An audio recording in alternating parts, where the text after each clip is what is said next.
Ladies and gentlemen, good morning, afternoon, /evening, whenever and wherever you're watching this. Welcome back to the show, episode 78 of the Pitchside Podcast. I'm your host, the HOD of the PSP. Like, share, YouTube version, comment on it, subscribe to the channel, enable notifications to receive all the updates and to help us really grow. We're on the way to the first K, and hopefully we get that really soon. Follow us on social media, Site PSP on Twitter, Pitchside Pod on Instagram, and you can listen to this on Spotify, Google Podcasts, or any other platform. Join us for more and help us to grow. You are welcome. Now, obviously, the linchpin of this episode is going to be the preview of the Champions League, of course, the return of the action from the round of 16, but not before getting into a bit of a quick shots, of course, of what happened on Monday. 3 games were played on Monday, different leagues, of course. In the Premier League, Brighton lost to Crystal Palace at home 2-1. Mateta opened the scoring for Crystal Palace at the 28th minute. Joel Veltman managed to equalise in the 55th. And in the 95th minute, Christian Benteke scores the second goal for Crystal Palace, sending Brighton packing. It was a crazy old game for Crystal Palace, isn't it?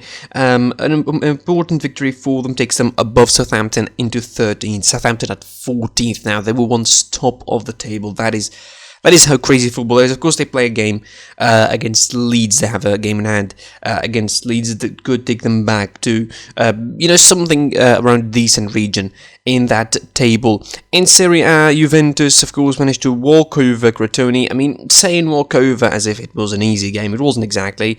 The Crotone made the first half an hour seems like a lot of hell for them in the first half. But of course, Cristiano Ronaldo came up with 2 headers late on in the first half in the 38th and the 45th minute, scoring a double in the first half, giving Juventus pretty comfortable lead. And Weston McKennie, of course, one of the most important players now, I think, for Juve, came in with the 3rd goal. 3 points for Juventus, coming at the right time. And really important, I think, in terms of at least keeping them strong in this Champions League qualification process. If not, get them back into somewhat of a comfortable gap to catch up to on Inter Milan. Of course, they have a game in hand against Napoli. If they win that, it will be 5 points behind Inter Milan, and they will hope always of a slip up for Inter, but they face them pretty soon, so. It will be interesting to see if Juventus could get back into this title picture, and I think by association, if they beat Inter and get back into it, AC Milan would get into that as well. Granted, they win all of their games that they need to win. And in Spain, of course, the game between Osasuna and Sevilla, 2-0 for Sevilla.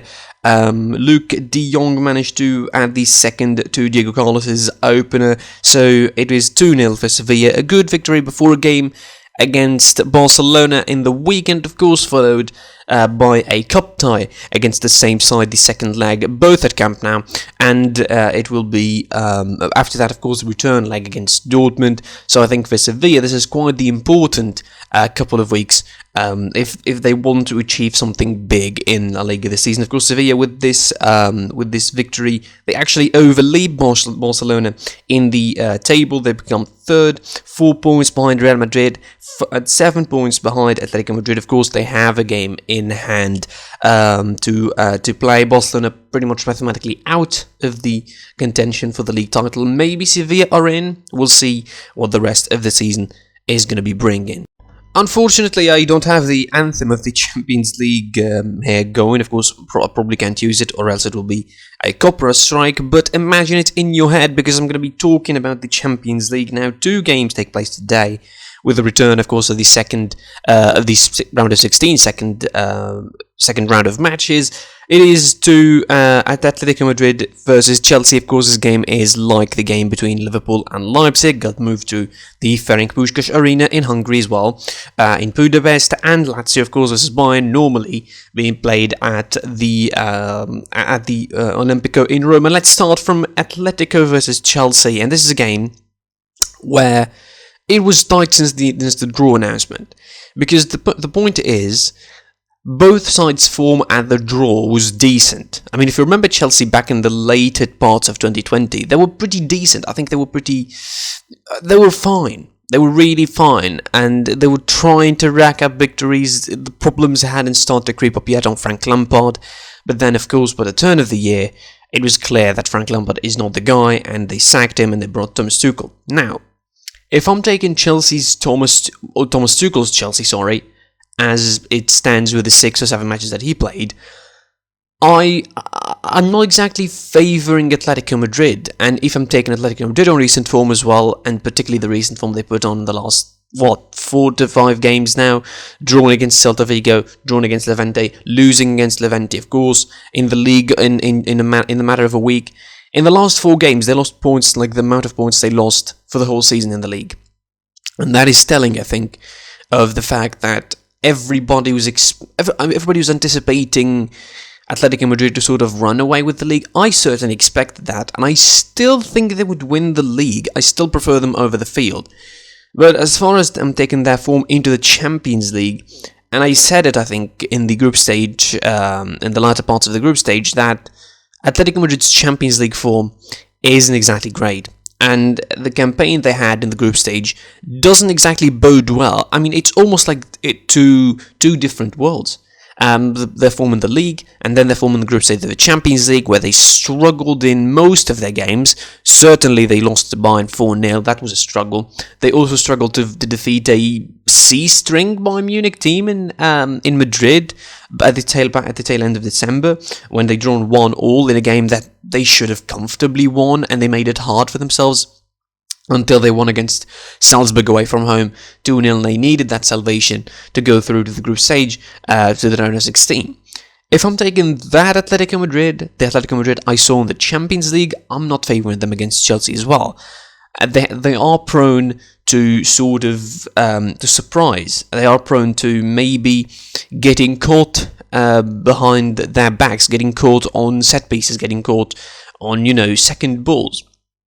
But mostly, Atletico Madrid had mostly a great season, but the Champions League and league form are so contrasting that when you enter this game and you try to think about it, it doesn't make sense. It simply doesn't make sense. You say, this side in the league are flying high, but this side in the Champions League weren't exactly flying high. They barely made it out of the group stage, and it doesn't look, for all intents and purposes, that they have a big chance of winning it. So it is exactly, one to think about. As far as Chelsea are concerned, and as far as Thomas Tuchel are concerned, again, in my opinion, Chelsea's season definitely divided into 2 parts. Like, literally, it's going to be divided into 2 parts. The Frank Lampard part and the Thomas Tuchel part. Now, the Frank Lampard, kind of part has been all around, favoritism, some sorts to players, the way he was setting himself up, no clear shape, the choice of personnel sometimes is wrong, the problems that he had up front, of course, employing Timo Werner differently, trying to get the best out of players that they couldn't use. I mean, Havertz is not used anymore under Thomas Tuchel, so he started the first game under Thomas Tuchel against Wolverhampton, but since then he wasn't used that much. The difference between, I don't know, if there's any difference between Frank Lampard and Thomas Tuchel in the short amount of time that Thomas Tuchel got the team, is that he is ready to take a tactical risk, and he took a tactical risk straight away, changing to a 3-4-2-1 since the second half against Wolves, and he went with that formation ever since. Now, what that formation does is strengthen the wings a little bit, because it gives you more more support. It gives you at least 2 or 3 players on one wing. It gives you numerical superiority sometimes, and it got the best out of Hudson-Odoi, a player that is already, I think, even under Frank Lampard, one of the best players in Chelsea, and under Thomas Tuchel with the new positioning, it even got the best out of him, because he has a trio in the back that none of them are going to go front and leave spaces behind him. So it's a kind of a weird situation to judge Chelsea by the 6 or 7 matches that they played in Thomas Tuchel.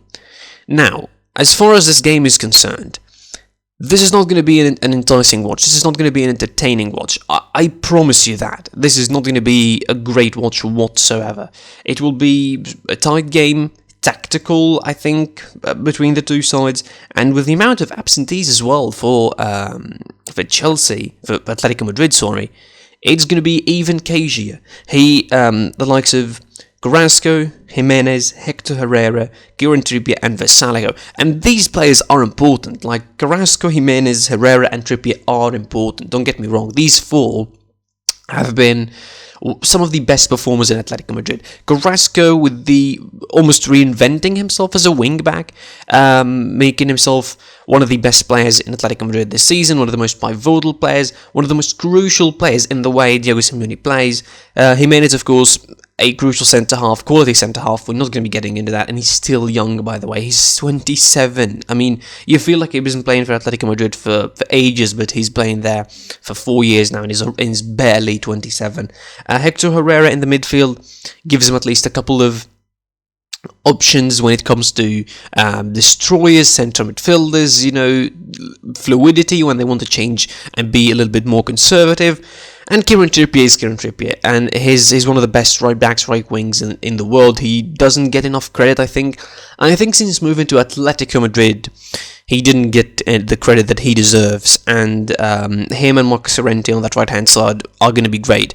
Now, as far as the tactical shape that Atletico Madrid are going to be taking, I think it's sure that it will be a 3-4-3 or a 3-5-2 of some sorts, with Llorente and Lodi potentially starting as wing-backs because they don't have Trippier and Carrasco. Assume it will be Savic, Hermoso, Felipe in the back. It will be probably Koke, Samuel Niguez with Llorente and Real Lodi as wing-backs, Thomas Lemar, Joao Felix, and as Luis Suarez. I think this is going to be probably the best lineup. I'm not exactly sure if Real Lodi is going to add a lot to that wing back position on the left hand side like Carrasco does. Carrasco is a pressing machine, a very, very skilled player. Real Lodi is more of a classic left back put into that position. He's not bad, but with Atletico he has been struggling for game time, and obviously since they shifted the formation and they moved into this sort of modified 3-5-2 in the back, he doesn't get much game time anymore. As far as Chelsea are concerned, I think we put it clear. Thomas Tuchel now is firmly behind a 3 at the back. It will be a 3 at the back, but there is, of course, always the doubt of Hudson-Odoi after the incident, of course, in the Southampton game.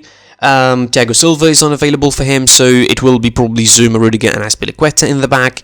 On the right-hand side, I'm assuming it will be Reece James starting, alongside maybe Conte and Kovacic in the middle, Marcos Alonso, who's been getting a lot of playtime as well under Thomas Tuchel, and, causing Ben Chilwell to sit on the bench. Now, this is also another debate on its own, whether Marcos Alonso should be starting over someone like Ben Chilwell in this game. But when you have someone like Marcos Llorente, you need a player who is better defensively, and I doubt if Alonso is better defensively than Ben Chilwell.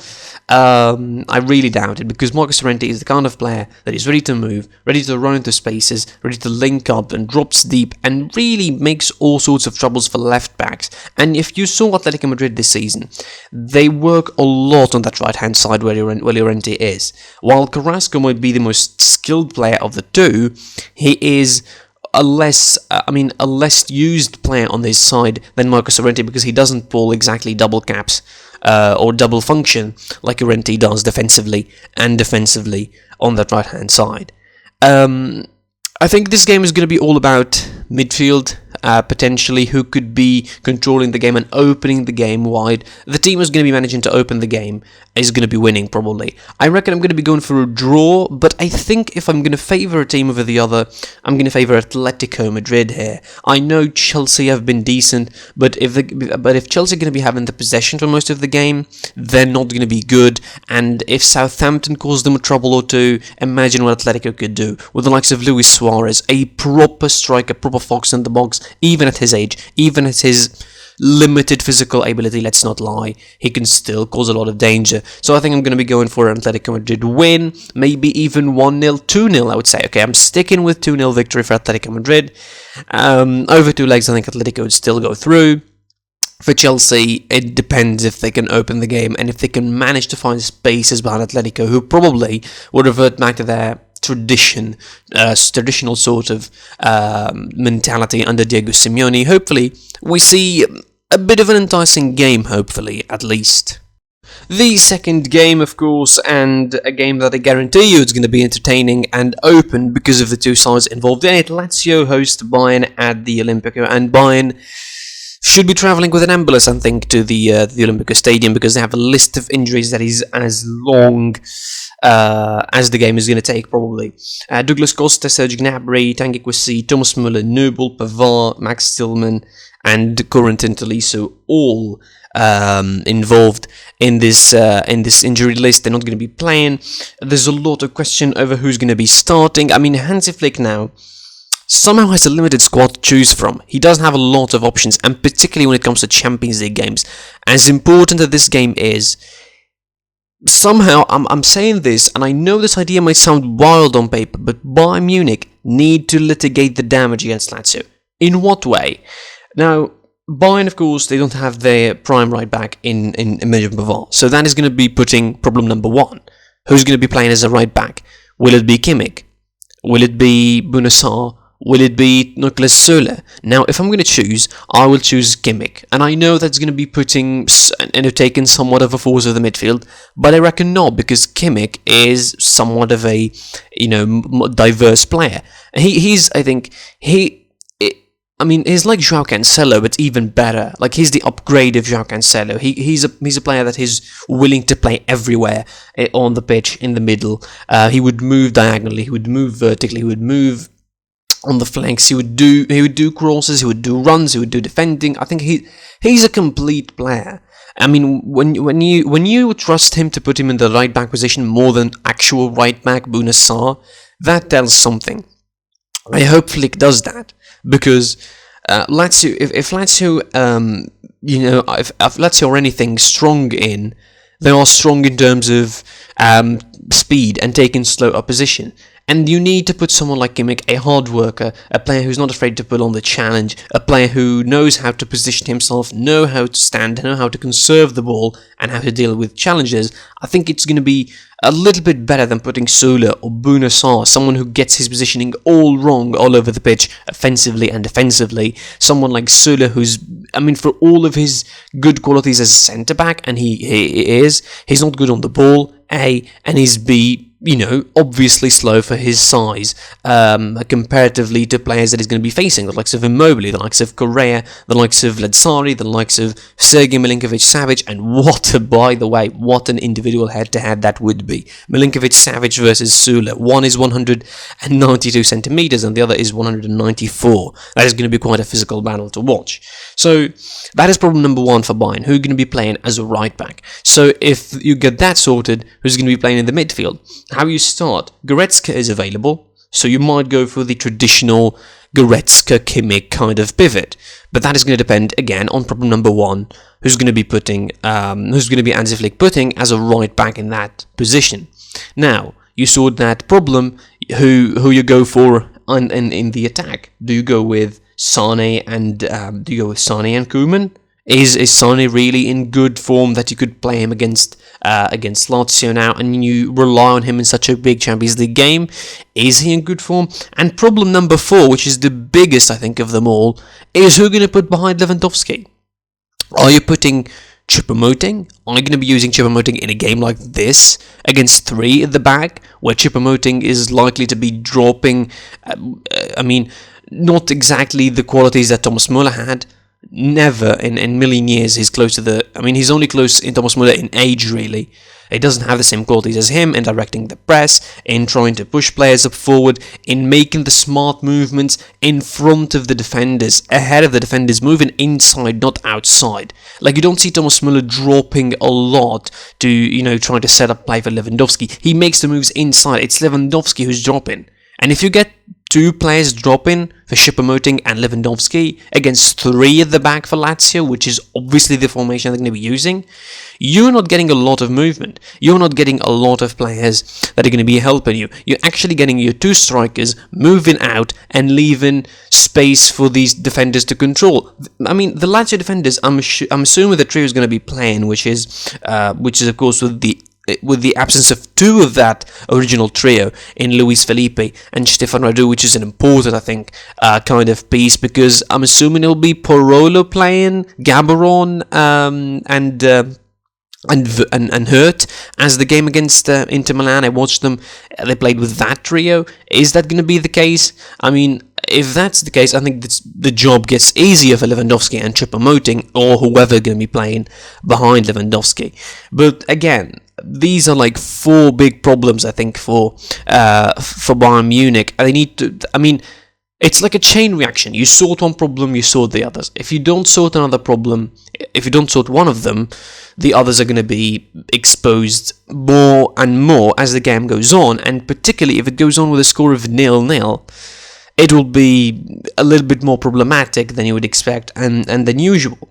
As for Lazio, of course, aside that, again, a game that when the draw was made, everybody was like, okay, rest in peace Lazio, Bayern Munich are going to go through, probably by a big scoreline, and that's it. That's not the case now. It looks even more than, like, if it was, for example, 80-20 or 90-10 when the draw was made, I think it's now 60-40. Like legitimately now it's more close than ever, because Bayern Munich made it look so. Bayern made it look so over the actual 2 months between the draw and now. They lost a couple of games in the Bundesliga, eliminated from the Cup, and they conceded a ton of goals. And like, it's been ages since they made the last clean sheet. Like, God forbid Bayern Munich end the game with having a clean sheet. Like, the defensive mistakes, I mean, not exactly defensive mistakes, it's more of a risk versus reward kind of thing.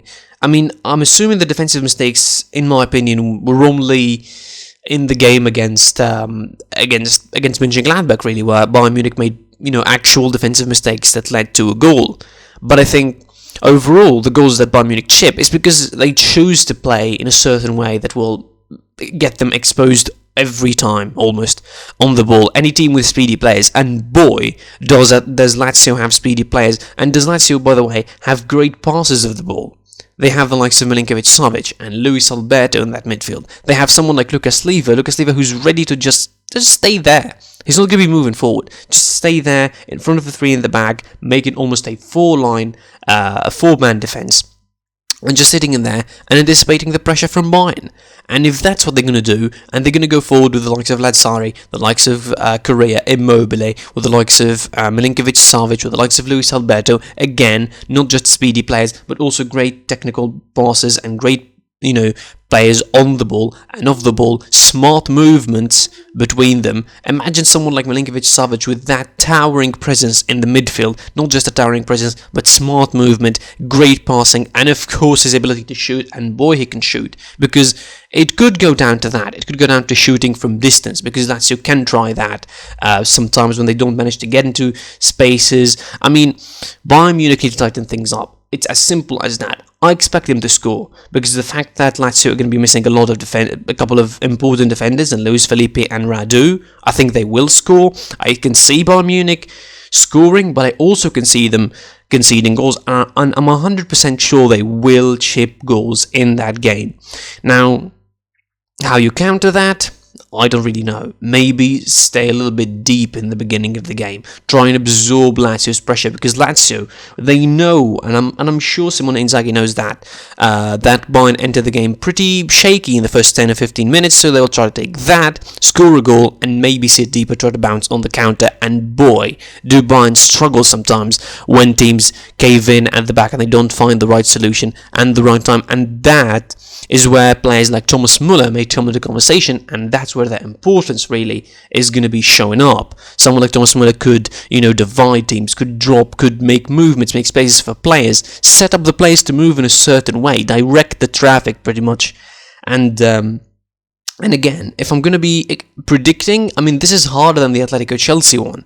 Because if I'm going to predict in Bayern Munich winning just on strength alone, maybe I'm going to be foolish. But I can see Lazio making an upset.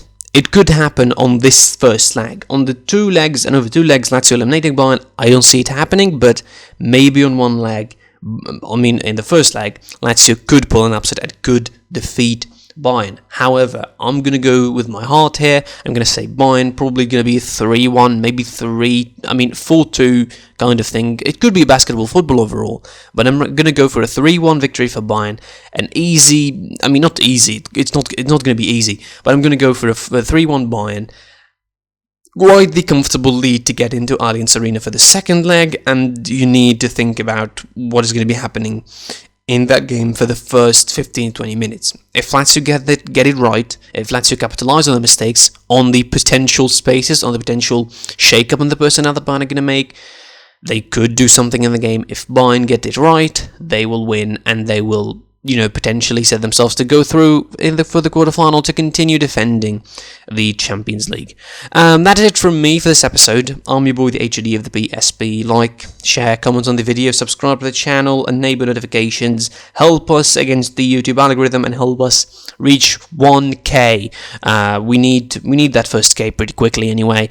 Like the video, share the video again, subscribe, follow us on social media, site PSP on Twitter, PitchSidePod on Instagram, and you can listen to this on Spotify, Google Podcasts, or any other platform. Until the next time, and until I review the Lazio vs Bayern Munich game, I was your boy, the HOD of the PSP, and you'll see me soon. Goodbye.